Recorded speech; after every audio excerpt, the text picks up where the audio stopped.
Ngalor ngidul.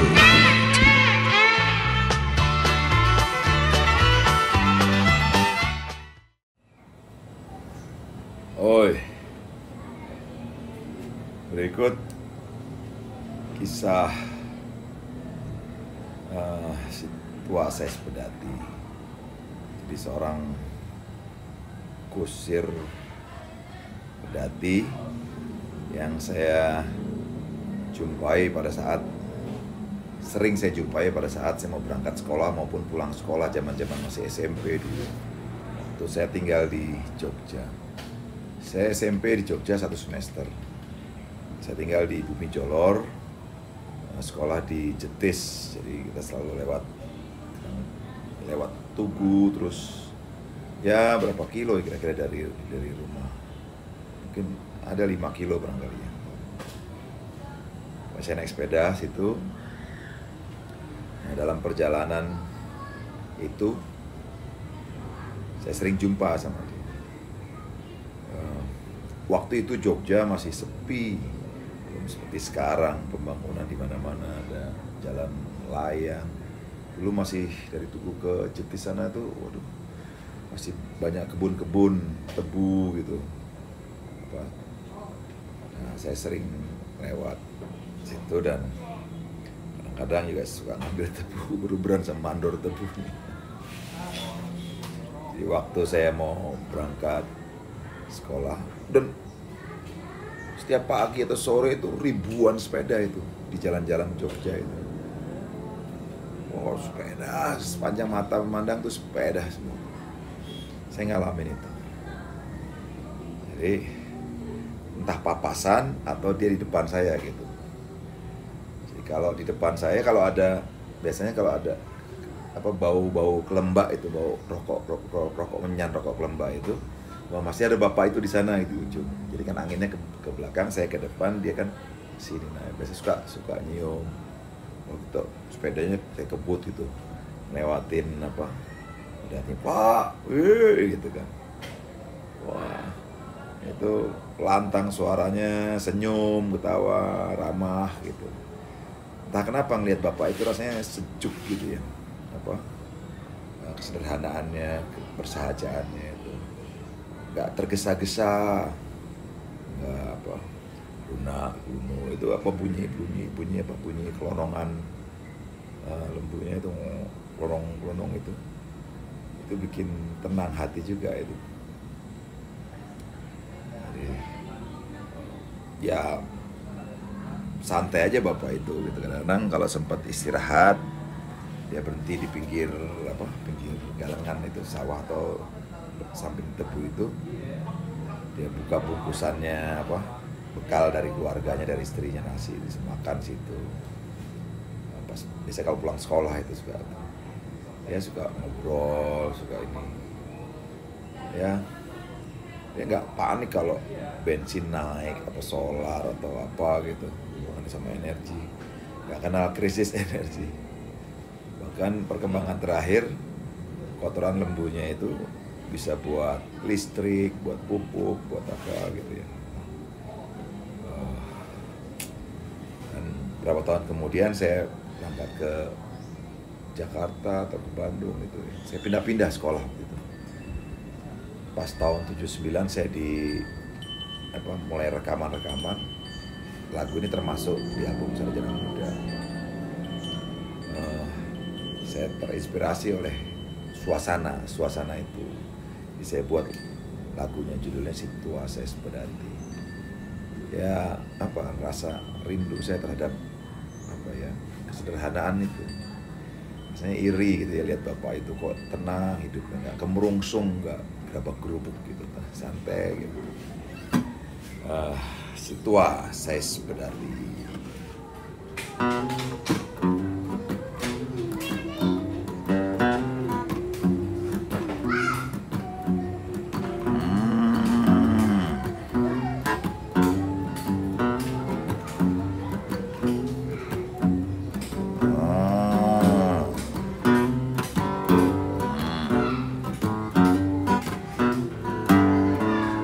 Bergerak perlahan dengan pasti, jalan datar yang berlumpur, sesekali terdengar letar cemeti,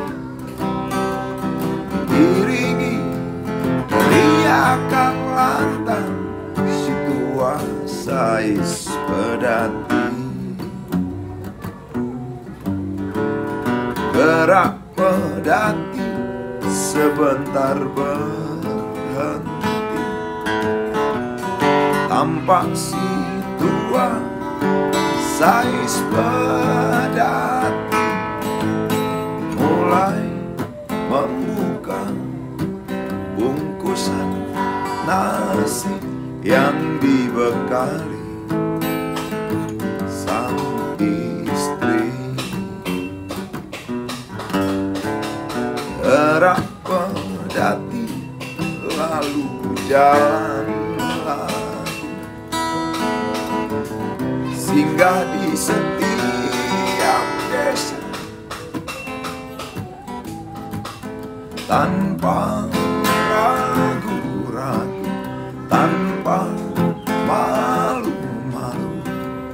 Nafas segar terhembus dari sepasang lembu yang tak pernah merasakan sesak polusi.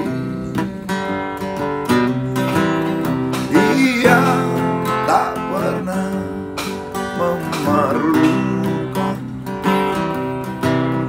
dia tak pernah membutuhkan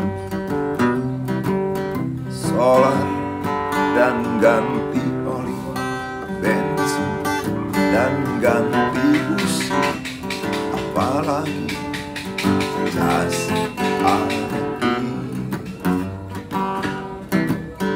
Dia tak pernah kebingungan, dia tak pernah ketakutan. Apa kata orang tentang gawatnya krisis energi?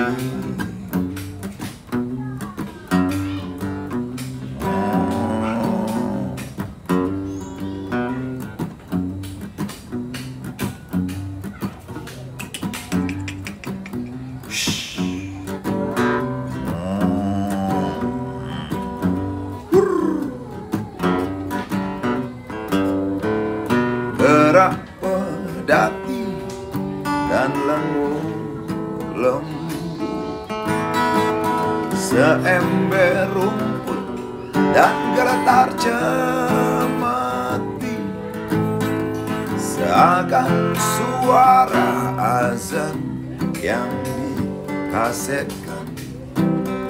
Sementara itu sang Bilal pulas mendengkur. Dia tak pernah memerlukan, dia tak pernah membutuhkan solar dan ganti oli bensin dan ganti busi, apalagi jas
Udah nih.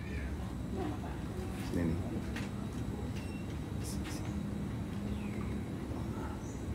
Terima kasih. Buat taruh mana? Ya.